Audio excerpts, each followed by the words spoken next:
हिमाचल में पंचायती राज चुनावों के स्थगित करने के आदेशों के बाद प्रशासनिक और राजनीतिक स्तर पर घमासान मच चुका है। जी हां, आपको जानकारी दे दें कि 10 अक्टूबर की सुबह प्रदेश के मुख्यमंत्री ठाकुर सुखविंदर सिंह सुक्खू ने मीडिया कर्मियों से रूबरू होते हुए इस पर आधिकारिक जानकारी साझा की। उन्होंने बताया कि इन चुनावों को कुछ समय के लिए स्थगित जो है वो किया गया है। हालांकि उन्होंने इसके साथ ही ये भी कहा कि 23 जनवरी तक ये जो चुनाव है वो होने निश्चिंत है। लेकिन बता दें कि जैसे ही आदेश बीती शाम यानी कि 9 अक्टूबर की शाम को आते हैं, उसके बाद से ही लगातार हलचल मची हुई है और इसको लेकर state election commission Anil Khachi का भी बयान सामने आया है, जहां पर कहीं ना कहीं ऐतराज जो है वो भी उनके बयान में ये नजर आया कि कहीं ना कहीं उन्होंने भी ऐतराज जो है वो जताया है। तो वहीं आपको बता दें कि कुछ समय पहले पंचायती राज मंत्री अनिरुद्ध सिंह का भी बयान सामने आया था, जहां पर इन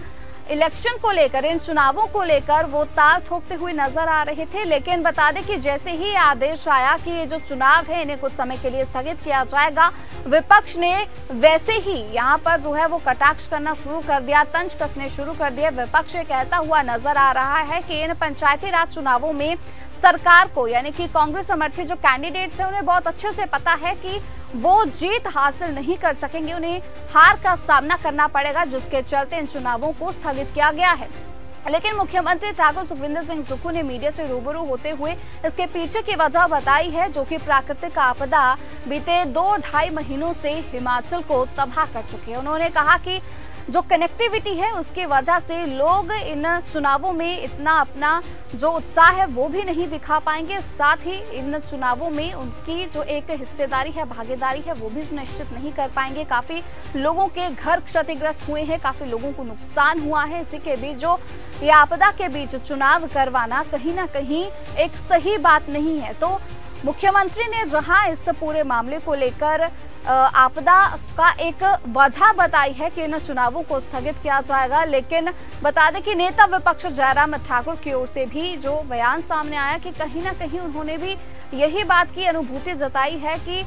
जो कांग्रेस सरकार है वो ये अच्छे से जानती है कि इन चुनावों में जो कांग्रेस समर्थित जो कैंडिडेट हैं, जो चेहरे हैं, उनकी जीत नहीं हो पाएगी, जिसके चलते इन चुनावों को कुछ समय के लिए स्थगित किया गया है। हालांकि सरकार इस पर कोई और बयान दे रही है, उन्होंने इसके पीछे आपदा को जिम्मेदार ठहराया है। तो वहीं आपको बता दें कि state election commission Anil Khachi ने अपने बयान में क्या कहा। उन्होंने कहा कि संवैधानिक रूप से चुनाव करवाना या ना करवाना चुनाव आयोग के कार्य क्षेत्र में आता है, लेकिन मुख्य सचिव की ओर से ये कहना कि स्थितियां ठीक नहीं है, ये भी ठीक है, लेकिन स्थगित अपने स्तर पर करना समझ से परे है। सूचना जुटाने के बाद वो कहते हैं कि वो सीएम से बात करेंगे और स्थिति जानेंगे, फिर डिसीजन लेंगे। अगर सिर्फ टालने की मंशा से ये सब किया जा रहा है तो दूसरे विकल्प पर विचार किया जाएगा।